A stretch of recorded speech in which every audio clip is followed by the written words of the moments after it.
El que habita en el lugar secreto del Altísimo, morará bajo la sombra del Todopoderoso. Diré del Señor, Él es mi refugio y mi fortaleza, mi Dios en Él confiaré.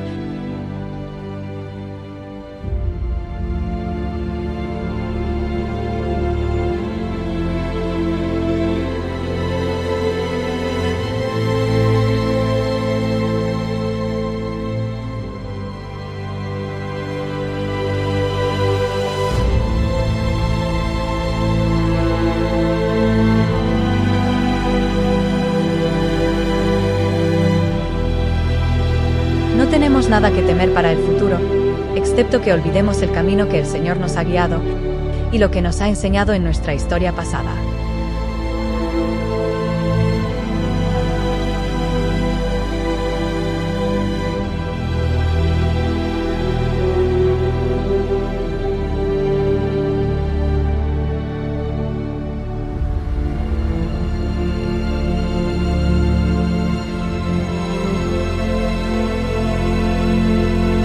Este es Sam. Le llamamos Sam porque no sabemos si es una Samantha o si es un Samuel. Y eso se decidirá cuando ponga un huevo o no. Así que de momento es solo Sam.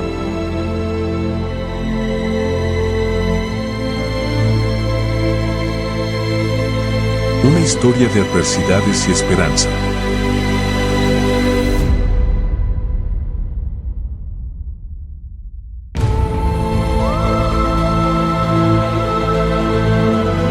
Morando en el lugar secreto.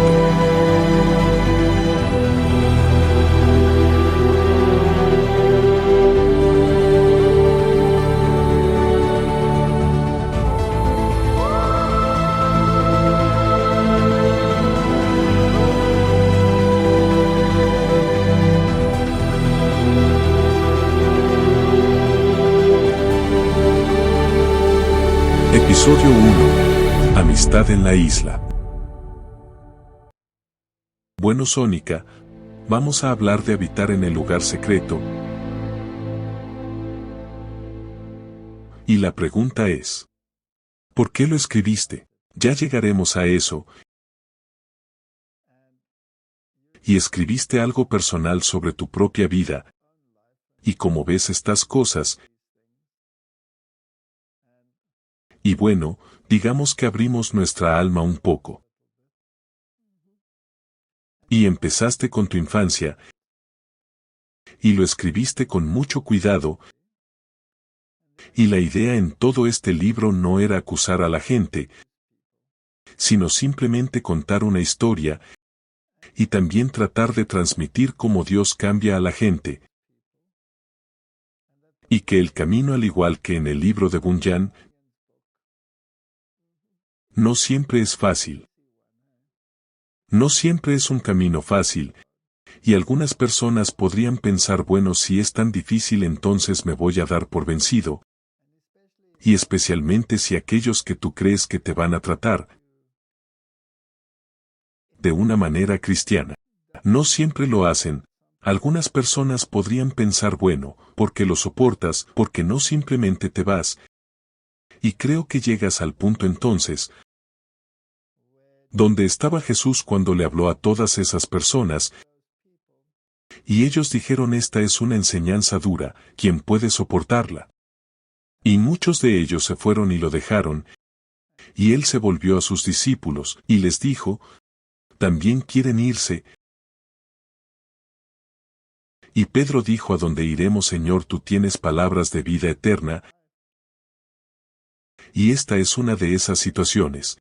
Así que el libro no creo que fue escrito desde el punto de partida de exponer cosas que van mal, sino más bien queriendo animar a la gente a aguantar aún si va mal. Y Dios usa situaciones incluso si no eres cristiano todavía. Creo que nos usó a los dos. Y que pasemos por estas experiencias, para que cuando lleguemos a un punto donde tengamos que aceptar la verdad y haya tanta oposición, y el enemigo esté tan enojado, que seamos capaces de lidiar con ello, Porque si no has pasado por pruebas y cosas, no te harás más fuerte. Correcto. En tu libro utilizas esa expresión, morder la mano que te da de comer. ¿Por qué escribiste eso? Bueno, cuando eres joven, eres inocente, y piensas que todo es hermoso. No te das cuenta de que hay un enemigo, no te das cuenta de que hay peligro. Y es por eso que Dios también dice en la Biblia, que si no os volvéis como niños, no podréis ver el reino de los cielos.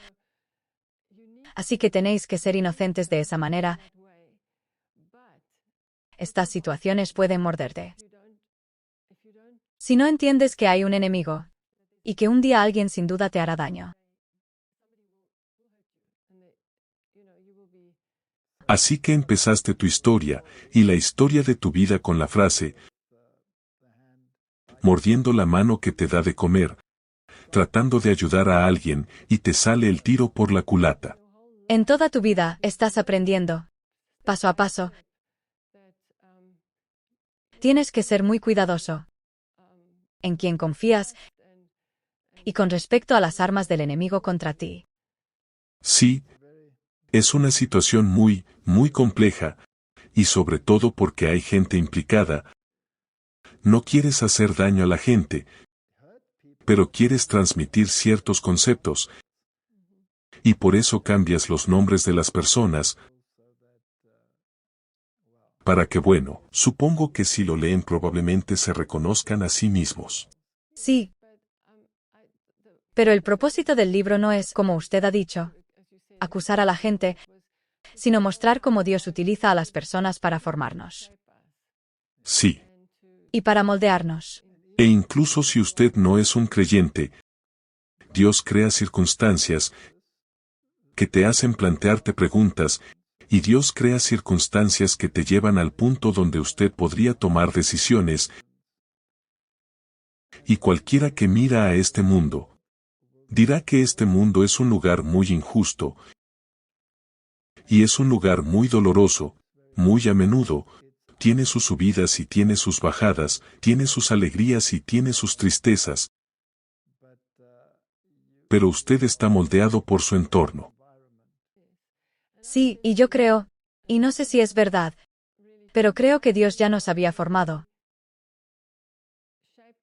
Antes de que fuéramos cristianos, nos hizo pasar por todas estas pruebas con tus circunstancias, las mías, y de hecho creo que planeó que estuviéramos juntos, porque no ocurre por casualidad. Nada sucede por casualidad. Es la providencia, o algo que no se puede definir. Ahora sabemos que hay un enemigo. Ahora bien, cuando todavía estábamos en el mundo pagano, y saliste de este fondo ocultista, y yo salí de este fondo de conflicto religioso, que finalmente me llevó al ateísmo.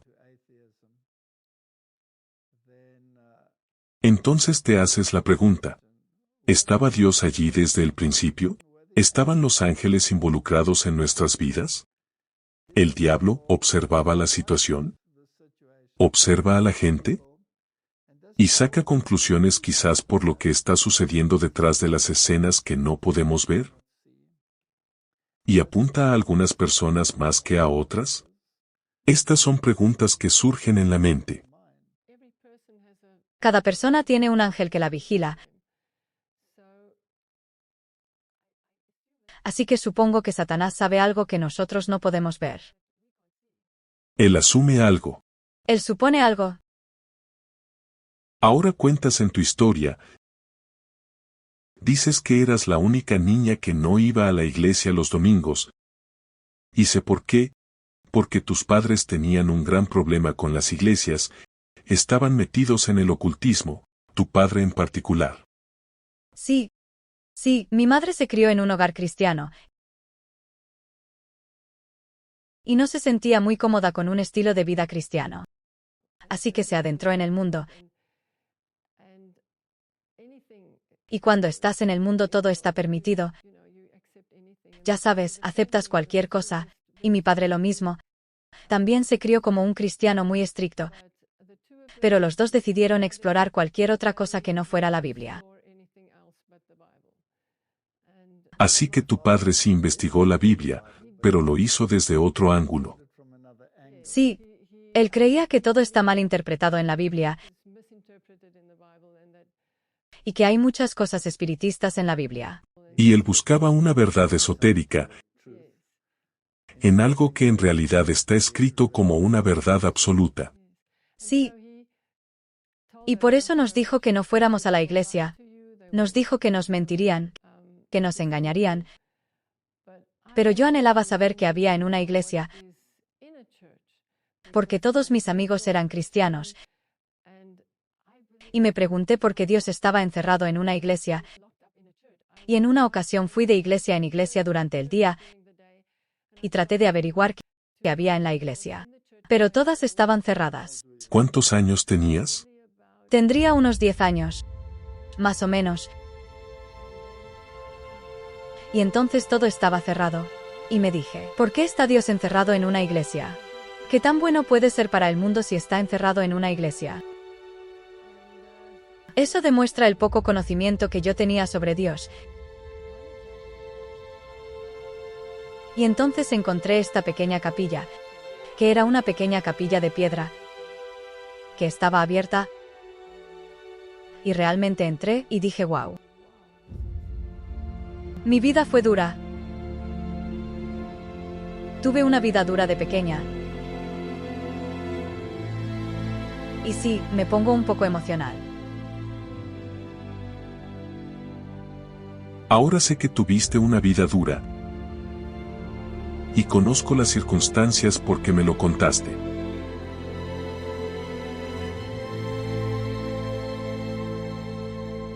Es más bien una historia bastante triste. Pero contaste la historia sin contarla. Sí. Porque no quieres herir a la gente. Así que trataste de encontrar refugio con un Dios que no conocías. Así es. Y todos tus compañeros de clase, y todos tus amigos de la escuela, todos iban a la iglesia. Pero era costumbre en Sudáfrica que todo el mundo fuera a la iglesia.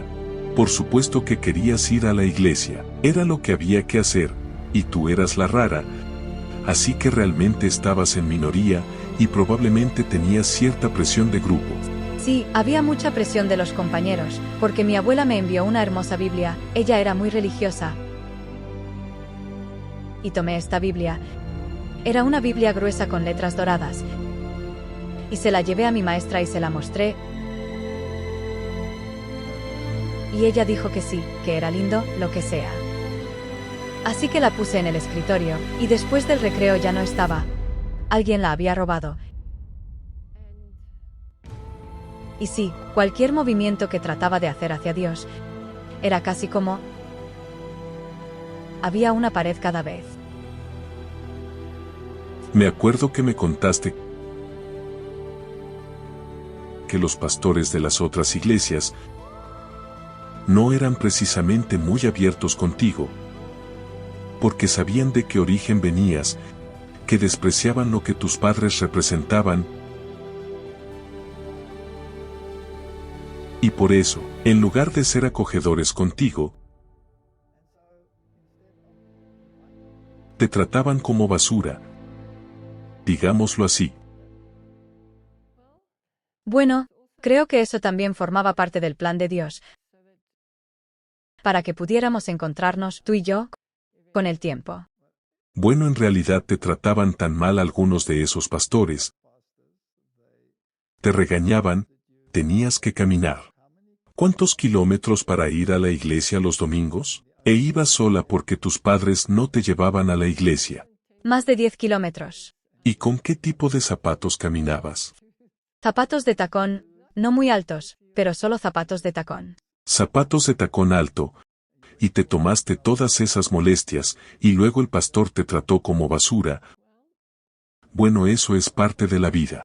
Parte de ella. Muy bien, eso significa que el cristianismo no tiene la verdad porque el pastor te trata como basura. No. Solo me ayudó a buscar más. Si me hubiera quedado en esa iglesia, probablemente no habría descubierto la verdad. Así que Dios no me permitió quedarme allí. Seguí adelante y buscando. Ahora estos amigos que tenías algunos amigos muy extraños. Una era la hija del pastor,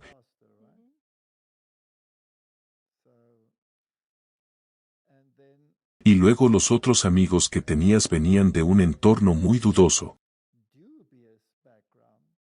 donde los padres estaban más metidos en la prostitución que en cualquier otra cosa. Así que tenías esta dicotomía, tenías estos amigos de la alta sociedad, y luego tenías estos amigos mundanos, atrapados en una situación desagradable. Siempre me he hecho amigo de los marginados. Siempre me he hecho amigo de los que sufrían, de los que eran pisoteados. Así que... Te excluyeron en la escuela, ¿verdad? Pero eras un estudiante excelente, y los profesores te querían, y todas esas cosas, y yo venía de un ambiente en el que era el peor estudiante, y todo el mundo me odiaba, y me golpeaban. Era exactamente lo contrario. El único problema que tuve fue la situación en la que me encontraba, que me causó muchos traumas. Y es bien sabido que un trauma puede hacer que una persona pierda la capacidad de hablar. Así que perdí la capacidad de hablar y mi padre me envió a la cienciología. Ahora lo interesante es que a través de las circunstancias, nos conocimos. Porque tu hermano y yo éramos compañeros de cuarto, en la universidad. Y yo tenía una madrastra donde no era muy bienvenido en casa. Y así en las vacaciones de la universidad normalmente trabajaba y dormía en algún lugar con un pariente. No iba a casa. Y si alguna vez iba a casa, mi vida se hacía tan miserable, que era imposible vivir en esas circunstancias. Así que en una ocasión tu hermano me dijo, ¿qué vas a hacer? Y le dije, no lo sé, no voy a casa, no sé dónde ir. Así que me dijo, bueno, ven conmigo. Y así me fui con tu hermano a tu casa. Y te conocí. ¿Qué edad tenías la primera vez que te vi? 15 años. Tenías 15, y yo ya tenía 21 o algo así. Pero cuando hicimos ese viaje a Mozambique, yo tenía 17 años. Tenías 17, eso fue 2 años después. Pero fue un viaje interesante, porque de nuevo veo la mano de Dios en él. Porque acababas de romper con tu novia. Sí. Y mi hermano tenía su novia. Así que me pidieron que lo acompañara. Ahora la razón por la que rompí con esa novia es bastante interesante. Porque ella era bastante guapa y ganó un concurso de belleza. Se convirtió en señorita de un cierto distrito en el país. Y esto por supuesto atrajo mucha atención hacia ella. Y toda su personalidad cambió de la noche a la mañana. ¿Es posible que algo así como ganar un concurso de belleza pueda cambiar tu personalidad? ¿De modo que todo lo que valoras se desmorone? Es posible, claro. Y hay que tener cuidado. Así que Dios quiere un espíritu humilde y tranquilo, y tan pronto como esa humildad desaparece. Así que no podía vivir con ese individuo cambiado. Era muy difícil para mí, para aceptar que no se puede vivir en esas circunstancias. ¿No tienes fe en que una persona sea fiel? especialmente si se revela en esa situación. Y bajo esas circunstancias, todos planeábamos ir de viaje a Mozambique, tu hermano y su novia, y yo iba a acompañarte. Porque el que iba a ir conmigo ya no iba a ir conmigo. Y ya sabes, 2 son compañía, 3 son multitud. ¿Qué iba a hacer allí? Era una situación muy incómoda. Pero ya lo habíamos financiado, y ya lo había prometido, tenía un coche. Así que ¿cómo iban a hacer esto si yo no lo hacía posible? Y allí estabas tú, tenías 17 años, y decidimos que podías venir. Y nos fuimos a una isla tropical. Sí, Era la isla de Magaruque, no había nada en ella. era el lugar más hermoso en aquellos días. En el Océano Índico, en la costa de Mozambique. Y no había nada en esta isla. Pero en esta isla empecé a conocerte y nos sentábamos en la playa y podías oír las olas y los pájaros y los árboles y de repente me dijiste algo de la nada. ¿Puedes recordar lo que dijiste? Dije que las personas son como piedras. Sí, ¿por qué lo dijiste?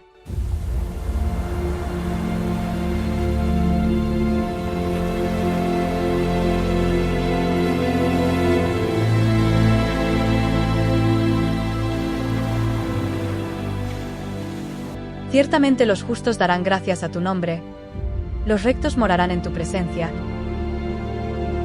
y mi pueblo habitará en una morada apacible, y en moradas seguras, y en lugares de reposo tranquilos.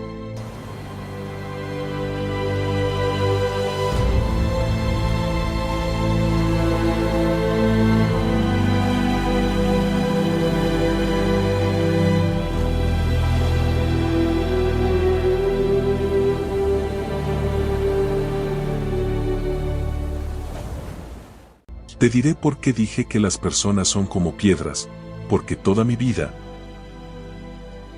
me guardé todos mis problemas para mí mismo. Nunca me había abierto a nadie en mi vida. Entonces, ¿qué te hizo abrirte de repente? No quiero adularte. No quiero que esto se te suba a la cabeza. Pero ni siquiera con esta novia anterior. Y fue un caso muy serio esa novia anterior. Y ni siquiera con ella me abrí acerca de por qué era como era. O por qué me ponía como me ponía. Pero vi en ti algo que nunca antes había experimentado. Como una empatía. Parece que has agrietado la piedra. ¿Sí? Recuerdo que hablamos casi toda la noche, sentados en la playa. Y tú me contaste un poco sobre ti y yo te conté un poco sobre mí. Y algunas de las cosas probablemente eran difíciles de creer. Porque si te contaba sobre mi relación con mi madrastra, o algo así, siempre tuviste tanta confianza en las personas que no podías creer que la gente pudiera ser así. Eso es verdad. Yo era esa persona que siempre pensaba que todo el mundo era bueno. Y nunca entendí que alguien pudiera ser tan malo.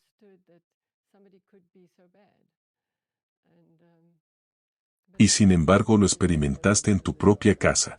Sí.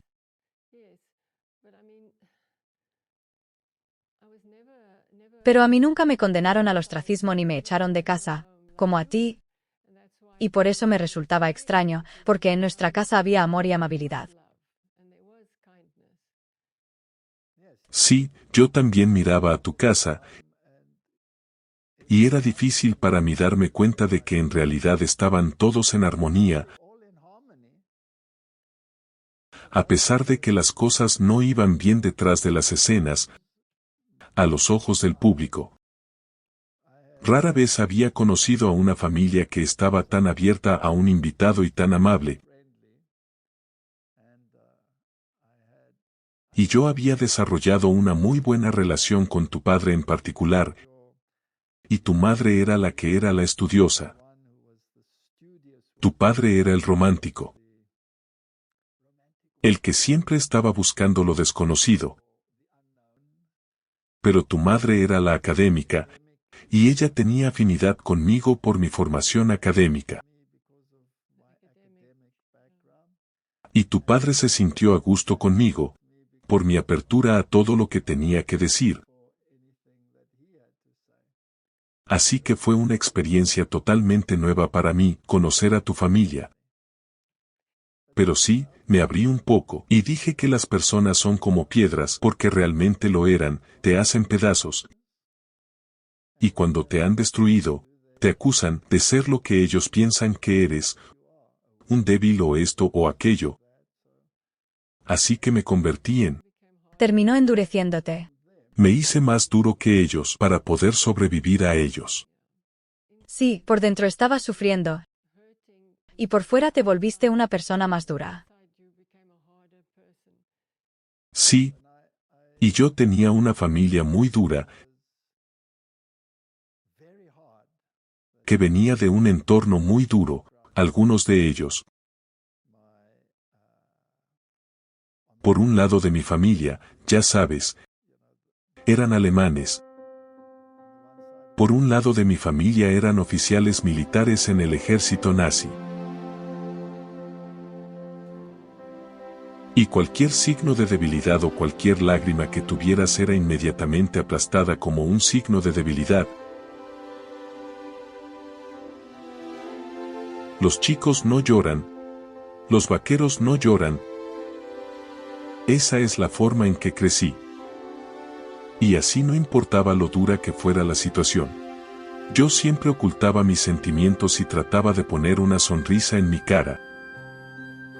Porque eso era lo que se esperaba. Y cuando estaba en la tumba de mi madre, yo era un niño de 12 años de edad.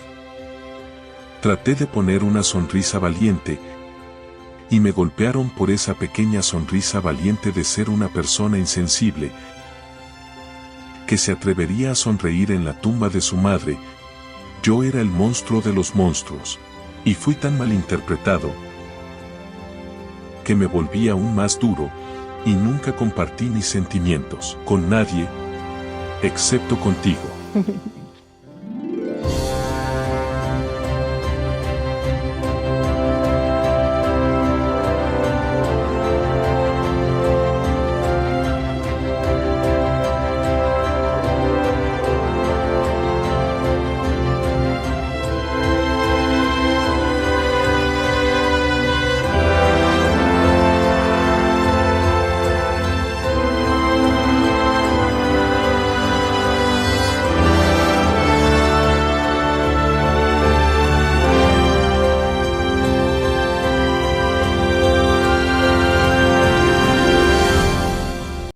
¿Te acuerdas de lo que me contaste sobre tu padre y las clases de piano? Sí, me acuerdo de lo que te dije, acerca de mi padre y las clases de piano. Mi madre trató de desarrollar mis atributos más sensibles. Mientras ella todavía estaba viva, yo era muy rebelde, porque ella estaba muy enferma. Y yo tenía todos estos problemas con la iglesia, y con la iglesia católica, que me dijo que no iba a ir al cielo, a causa de su fe, pero ella siempre trató de desarrollar mi lado más sensible, y entonces ella me envió en secreto a clases de piano, y yo probablemente no sería el mejor músico del mundo. Yo siempre digo que cuando llegue al cielo un día Gabriel me proporcionará un triángulo, y me dirá que vaya a tocarlo. Pero cuando había dominado mi primera pieza musical, Mi padre llegó a casa del trabajo, y ella quería darle una sorpresa. Así que ella dijo siéntate, y me hizo sentarme al piano, y tocar esta pieza, y mi padre explotó. ¿Cómo se atrevía ella a hacer que un niño fuera a tomar clases de música y ser un mariquita? De ninguna manera su hijo iba a hacer música y convertirse en afeminado. Y ese fue el final de mi carrera musical. A partir de ese día, yo tenía probablemente unos 10 años o algo así. Y sin embargo eres muy musical. Solo que no lo sabes, tienes una buena voz. No sé si soy musical, un día en el cielo quizás me dedique a ello. Pero ahora me concentraré en otras cosas. Pero te agradezco que te guste la música. Bueno, en cualquier caso, una vez que te has abierto a una persona, eso crea un cierto. Eso crea un vínculo. Un vínculo, y tú tenías una historia que no creo que compartieras con nadie nunca. Nunca la compartiste con nadie. Creo que soy el único que realmente conoce toda la historia, y la historia completa no está en el libro, porque no puedes ponerla en un libro. No. Así que Dios toma a esa gente, y creo que tiene compasión de ellas. Ahora me estás haciendo llorar otra vez. Sí, dame uno también. Él tiene compasión. Es un Dios bueno.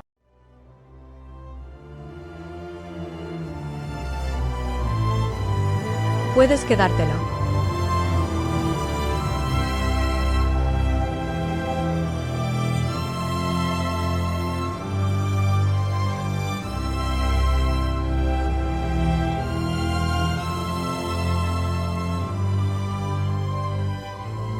Pero tú, Señor, eres un Dios lleno de compasión, misericordioso, tolerante y generoso en misericordia y verdad.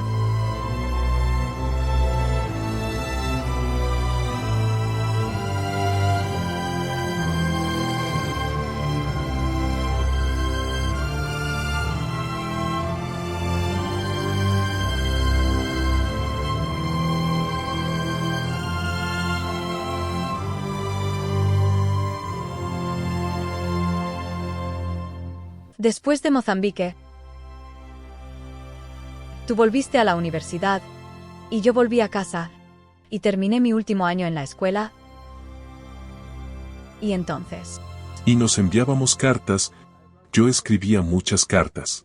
Sí, eso es inusual en ti. ¿Todavía conservas esas cartas? No. Se han ido todos, menos mal que se han ido. Bueno... Entonces decidí ir a su universidad. Y al año siguiente. Y eso estaba lejos, a 2000 kilómetros de donde vives. Y llegué a la estación. Creo que fueron 2 trenes. Tuve que tomar un tren a un lugar y luego otro tren a donde estabas, en la universidad. Y fue un viaje de 3 días. Entonces tus padres nunca te llevaron. Todos los otros padres se aseguraron de que sus hijos llegaran a sus nuevos lugares, y tú llegaste sola. Esa es la historia de tu vida. Mis padres creían que un niño debe crecer de forma independiente, así que no querían cuidarnos demasiado. Y te metieron en grandes problemas de pequeña. Sí. Pero llegué a la estación de Stellenbosch, en la ciudad donde estaba la universidad, y se suponía que te reunirías conmigo, y no había nadie. Te dejé como a una papa caliente. Sí, solo tenía 17 años, y era la primera vez que estaba lejos de casa. Y entonces no había nadie. Y todavía me costaba hablar. No podía hablar con gente extraña, porque tenía este impedimento, que se desarrolló debido a un trauma. Y así luché, y finalmente encontré un taxi, y me recogió. Y en aquellos días el dormitorio era como como un campo de entrenamiento. Como un campo de entrenamiento, tan estricto, no se te permitía hacer nada, había iniciación, no se te permitía salir del lugar. Y entonces, después de 2 semanas de preguntarte qué te había pasado, después de 2 semanas, este extraño hombrecito vino y dijo que estabas en el hospital. Era un hombrecillo muy extraño, me caía muy bien. Era tu amigo. Era un amigo mío, estaba estudiando un doctorado en mi universidad. Y básicamente hicimos nuestros estudios de posgrado juntos. Yo ya estaba dando clases cuando llegaste, era un profesor junior. Casi como un practicante. Y este hombre era de Nueva Zelanda, y él era muy extraño, estaba trabajando en su doctorado sobre camaleones. Y cuando te saludaba tenía estos extraños gestos. Siempre actuaba como un camaleón. Así que si le presentaban a alguien, decía, ¿cómo está usted? Como un camaleón, era muy gracioso. Y también era un perfeccionista,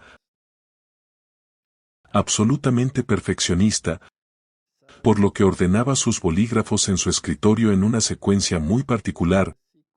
Y yo era, por supuesto, un terrorista. Me encantaba destruir su perfección, y así que desarrollé una manera de entrar en su oficina, utilizando una combinación de llaves, y luego simplemente cambiando 2 bolígrafos, y luego esperaba el grito de disgusto. Y nunca se enteraría de quién era. Y este extraño hombrecito, él es el que vino a ti. Y me dijo que estabas en el hospital, y la matrona me dijo que fuera con él, pero que volviera inmediatamente después. Y allí estabas, tumbado, totalmente enfermo, debido a la desnutrición. No habías comido bien, no tenías suficiente dinero, porque tu padre te había excluido, en ese momento, y tenías unas infecciones terribles. Y estabas demasiado débil para levantarte y venir a la estación a buscarme. Sí, así que en esa etapa, yo había sido repudiado a causa de mi madrastra, que dijo que él no debería apoyar a alguien como yo, y en algún momento, te llevé a conocerlos. Cuando salí del hospital, te llevé a conocerlos. Y ella te saludó, con las palabras más horrendas que jamás había oído a nadie decirle a nadie, y todavía me dices que ella no puede ser tan mala. Creo que estás exagerando. Y las primeras palabras que ella te dijo, fueron tan devastadoras. ¿Qué hiciste? Sí. Ella no paraba de hablar de que tú ibas a heredar todo lo que a ella le correspondía. Y me sorprendió porque lo decía. Y luego me dijo, que soy un poco zorra o algo así. Te dijo que eres una ramera. Algo así. Y entonces empecé a llorar, porque nunca me habían tratado así antes. Básicamente te dijo que si alguna vez te casabas conmigo, estarías heredando lo que ella debería heredar. Y por lo tanto, al ser una zorra conmigo, ibas a heredar algo, y no pudiste soportarlo, y por eso rompiste a llorar. Y entonces ella me dijo, espero que llores el resto de tu vida. Y esas palabras siguieron viniendo a mí, a través de mi vida. Espero que llores por el resto de tu vida. Bueno, afortunadamente la Biblia dice, una maldición dada injustamente no llegará a quien iba dirigida. Si hubieras conocido la Biblia en ese momento, podrías habértela quitado de encima. Me hubiera consolado que ninguna maldición que cualquier persona o demonio o cualquier cosa pueda poner sobre ti, puede afectarte si tienes a Cristo. Pero debo decirte que tu forma de ser, tu comportamiento y tu carácter, te ganaste totalmente el corazón de mi padre. Sí, es verdad. Y como resultado de que tú y yo estuviéramos juntos, toda su actitud hacia mí cambió, y las cosas mejoraron mucho, y más tarde tuvimos que reunirnos con mi padre en secreto, sin que mi madrastra lo supiera. Así que si veníamos a la ciudad donde vivía, llamábamos y quedábamos en el vestíbulo de un hotel o algo así, para que no se enterara. Era un hombre dulce, un alemán muy trabajador. Él se sentía intimidado por su furia. Bueno, finalmente nos casamos, y recuerdo que no fue fácil al principio, porque eras tan tímida, y no podías hablar cuando había otras personas presentes. Y yo siempre sabía exactamente lo que querías decir o lo que pensabas, y así cuando te hacían preguntas yo las respondía. Sí. Y mis colegas y mis amigos siempre me preguntan qué le pasa a tu novia. ¿Y por qué te pegas a ella? Quiero decir, ella no habla, y tú siempre hablas en su nombre. ¿Qué le pasa? Y no sé cómo manejaste eso. ¿Cómo lidiaste con esos amigos académicos, estudiantes de doctorado y a todos ellos? Me aterrorizaban. Me daban miedo. Y no podía ni mirarlos. Eran tan arrogantes y tan duros.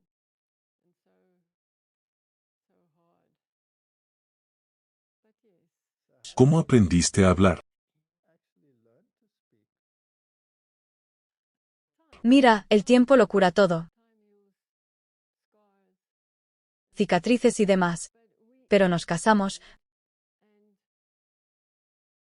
Formamos una familia. Todo empezó muy bien en realidad. Las cosas iban muy bien. Pero a partir de cierto punto las cosas empezaron a deteriorarse.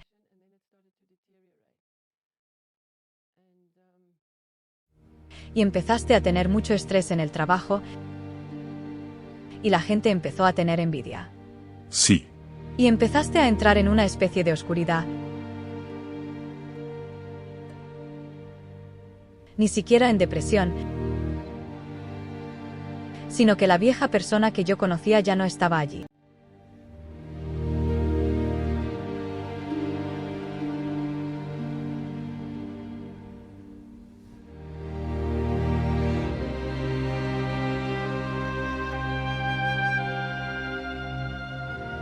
Me invocará y yo le responderé.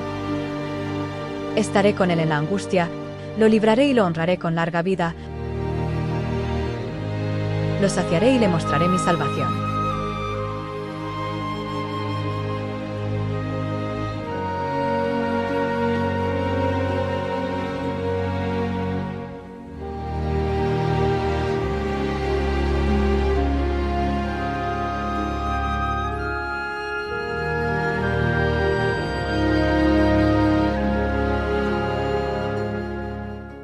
¿Qué pasó? No sé lo que pasó, supongo que la presión de la universidad. La presión de ser el sabelotodo.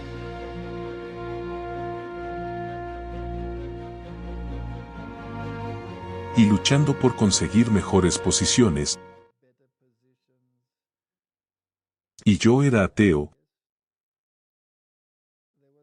No había Dios al que acudir. Y supongo que la vida era tal que uno desarrolla una coraza muy dura.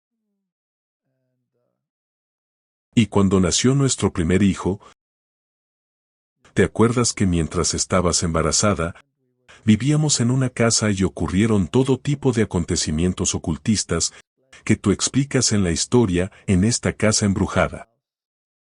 Y finalmente nos mudamos de allí de vuelta a Stellenbosch,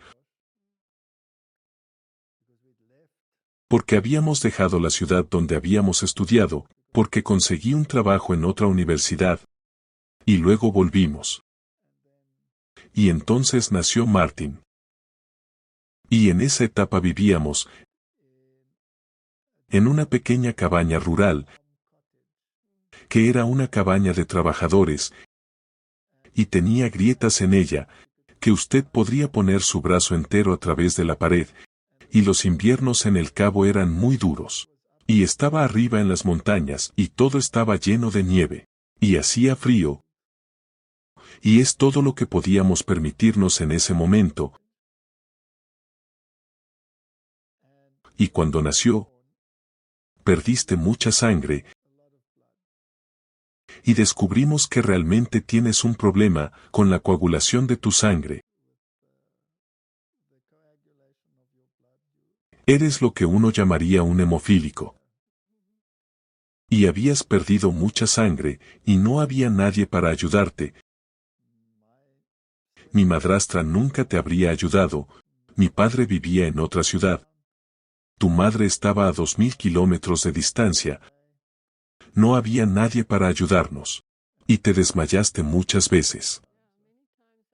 Sí, muchas veces me desmayaba y me despertaba 4 horas después, en el suelo, con el bebé gritando, hambriento, y entonces le daba de comer y me volvía a desmayar, y me despertaba unas horas después otra vez. Y tenía que ir a la universidad. Pero en aquella época fue muy duro para nosotros, porque empezaron los disturbios. Fue una época muy mala. Y volvimos a la ciudad, y porque era peligroso para mí. Pero luego las cosas mejoraron financieramente, y nos mudamos a una pequeña casa adosada, y mi padre nos ayudó en esa etapa de nuevo, así que se había relajado, así que nos pudimos permitir una pequeña casa adosada, que estábamos pagando, y nuestra hija nació allí, y luego nos mudamos a una casa nueva, vendimos esa, y construimos una nueva. Y entonces nació el tercer hijo. Y entonces nació el tercer hijo, y ese fue Robert. Y en esa etapa mi padre estaba pasando por un divorcio con mi madre, así que vino a vivir con nosotros. Y fue entonces cuando muchas cosas sucedieron también. Muchas cosas ocultistas, que usted escribe en el libro. Si usted incursiona en el ocultismo, entonces su luz, su vida se vuelve oscura. Sí. Y no hay salida, estás atrapado. Así que realmente siento lástima por la gente que está profundamente involucrada en el ocultismo. Tienen esta constante sensación de que se están moviendo a un plano superior, pero están atrapados en algo que les quita toda la alegría de la vida. Y puedes ver a esta gente muy a menudo, gente en círculos muy altos, moviéndose en estos ambientes ocultos, que eventualmente muchos de ellos se suicidan. Y especialmente en la universidad la gente académica, en su mayoría no son cristianos, y en su mayoría se meten en el ocultismo y el espiritismo. Sí, recuerdo que uno de los conferenciantes, con el que estábamos muy familiarizados, era en realidad un sumo sacerdote de la iglesia de Satanás. Así que estas son realidades que tienen lugar. Y todas estas cosas ocultas, quiero decir, lo que pasó con Robert era simplemente inexplicable. Y tú cuentas la historia en el libro. Y como eventualmente a través de esto regresamos a la Iglesia Católica Romana, para tratar de encontrar algún exorcismo para aliviar el problema,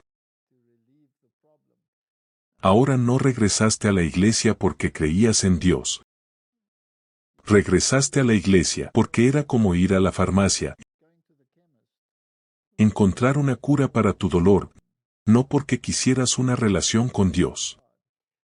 ¿Pero no está tan bien planeado por Satanás? Provocarnos esta calamidad, y luego nos trae el remedio, la Iglesia Católica. Y entonces hay esta paz y esta tranquilidad, Y luego como ateo comencé a preguntarme, ¿cómo es esto posible? ¿Cómo entender esto? ¿Cómo puedo hacer frente a esta situación? ¿Es justo aceptar la cura, sin reconocer al que trajo la cura?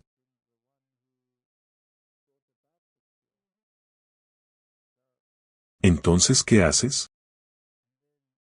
Y entonces ese exorcista que conocimos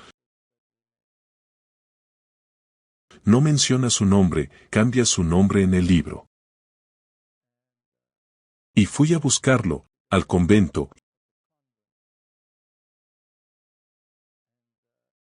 Y cuando me encontré con él, me contó lo que estaba pasando en mi casa, sin que yo le hubiera dicho nada. Eso literalmente me desconcertó. Me desarmó completamente. Estaba muy confundido. ¿Y pensabas que tenían algún poder, que desconocías?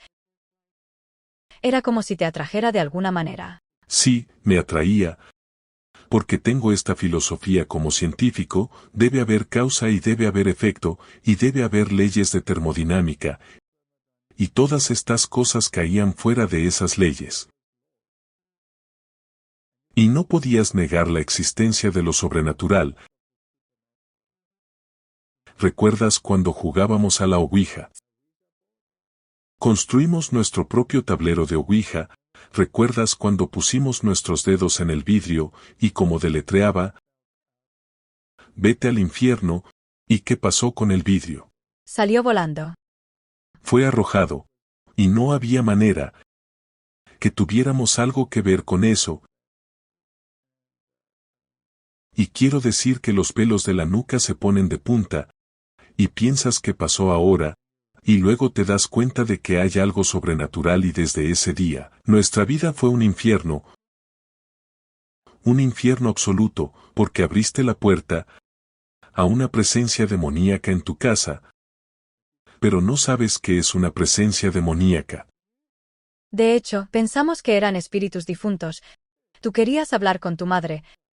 Tenías un anhelo de ver a tu madre de nuevo para hablar con ella. Y así que pensamos que esta era una manera de hablar con ella de nuevo. Sí, entonces, ¿por qué Satanás en realidad dio un paso atrás y creó una medida de paz? ¿Por qué hizo eso? Porque estábamos donde él quería. De vuelta a la Iglesia Católica. Hay una declaración en el espíritu de la profecía, donde ella escribe, Satanás da a los que están encadenados a él una medida de paz, pero tira de la cadena, y usted experimentará algo que nunca jamás imaginado. Así que creo que lo que él quería hacer era sentarnos en la creencia de que el mundo oculto y la iglesia y todos ellos pertenecen juntos. A él no le importa si estás apegado a la mentira. Sea cual sea esa mentira, si crees en el satanismo, si crees en espíritus buenos y malos, magia blanca, magia negra, no le importa. No le importa si estás en una religión formal. No le importa si doblas la rodilla cuando suena la campana, cuando cantas, cuando el humo se va. Pero si tienes una relación personal con Dios, eso lo enloquece. ¿Y si estudias la Biblia? Si estudias la Biblia, te acuerdas de lo que le pasó a Robert cuando agarramos la Biblia. ¿Qué pasó? Robert se ponía muy inquieto en cuanto tomábamos la Biblia para estudiar, y un día rompió una botella de vidrio y caminó por encima de ella. Y casi se rompe el dedo gordo del pie, y tuvimos que volver corriendo al hospital para que le pusieran el dedo en su sitio. Siempre era un caos cuando tomábamos la Biblia. Él te librará del lazo del cazador y de la peste, te cubrirá con sus plumas, y bajo sus alas estarás seguro. Su verdad será tu escudo y tu protección.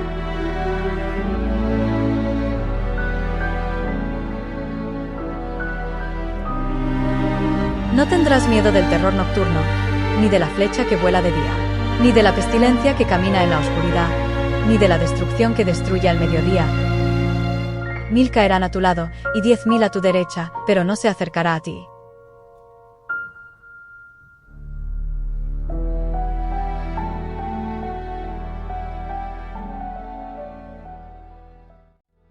Este sacerdote católico tenía unos 70 años, supongo. Probablemente. Tenía unos 70 y tenía un comportamiento muy tranquilo. Era muy digno. Muy digno. Era irlandés, un sacerdote católico irlandés, y él era el exorcista de la catedral principal. Ahora la catedral, por supuesto, donde el obispo tiene su puesto. Y él ya tenía los papeles firmados por el obispo que podía hacer una misa en nuestra casa. Eso es increíble. ¿Qué sentiste cuando entró? Quiero decir que no eras católica. No eras realmente una creyente. Y aquí este hombre entró con toda esta confusión en nuestra casa. Este niño gritando. Este caos. Bueno, pensé, este hombre es el Salvador. Nos va a salvar de esta situación. Porque tenía una manera tan calmada de hacerlo. Y sabía todo de antemano. Que ser mortal puede hacer eso. Y entonces lo vi como un Salvador, que vino a ayudarnos. Y cuando él dio esa misa y todos los animales vinieron. Sí. Le tenía un gran respeto. Y entonces empezó a balancearse cuando entraste en la habitación del niño. Y empezó a parecer que se iba a caer, pero... Una mano invisible lo empujaba. Todo era muy dramático. Muy dramático. Y nunca olvidaré a los perros. 2 perros y un gato. Pero no describiste lo que pasó. ¿Por qué vino a nosotros? ¿Por qué estaba allí? ¿Por qué estaba allí el cura? Sí. A las 2 de la noche. ¿Qué pasó? Sí, a las 2 de la noche, me estrangulaban. Y a las 2 de la noche. Entonces Robert cuando me despertaba gritaba como si le estuvieran asesinando. Y entonces le daban esas fiebres, y le daban ataques de fiebre y se desmayaba. Y pensábamos que había muerto, y lo llevábamos al hospital en medio de la noche. Y durante horas trataban de reanimarlo. Lo ponían en carpas de enfriamiento para mantener su temperatura baja. Era una pesadilla, pero la gente puede leer eso en el libro. Y aquí estaba este hombre. Y él iba a exorcizar estos demonios que estaban causando este caos. Era una situación sobrenatural, todas las noches exactamente a las 2. ¿Recuerdas ese reloj rojo detrás de nosotros en la cama? ¿Qué te pasaba cada noche, a las 2? Sí, me estrangulaban y no podía respirar. Y me despertaba y estaba totalmente agotado y bañado en sudor, y en ese momento exacto en que me despertaba, él gritaba, y estábamos condicionados. Es decir, sucedía una y otra vez, y no era natural, era sobrenatural.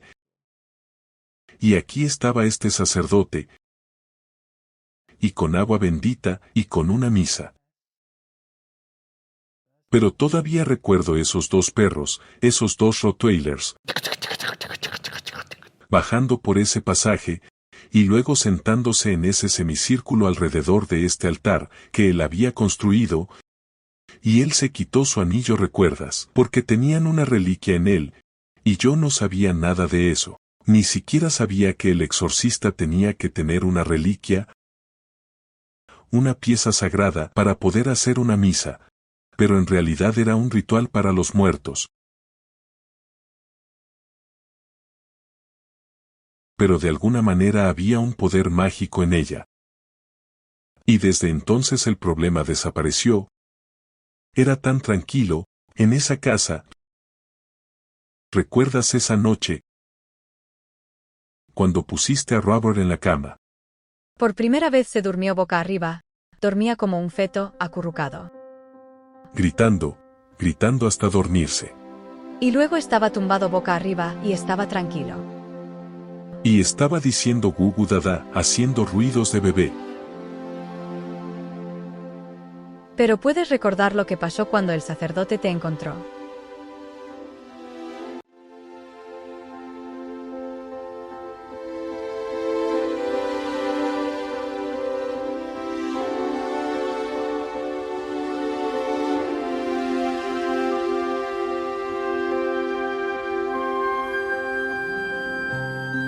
En el camino que conduce a la ciudad de Dios no hay dificultades que los que confían en Él no puedan superar. No hay peligros que no puedan escapar. No hay una pena, ni un agravio, ni una debilidad humana, para la que Él no haya proporcionado un remedio.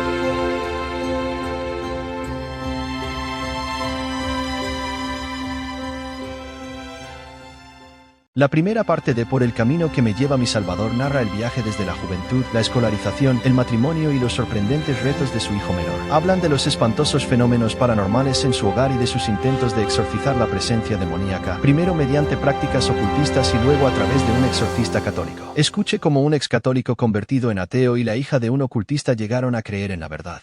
Mírelo en el siguiente video.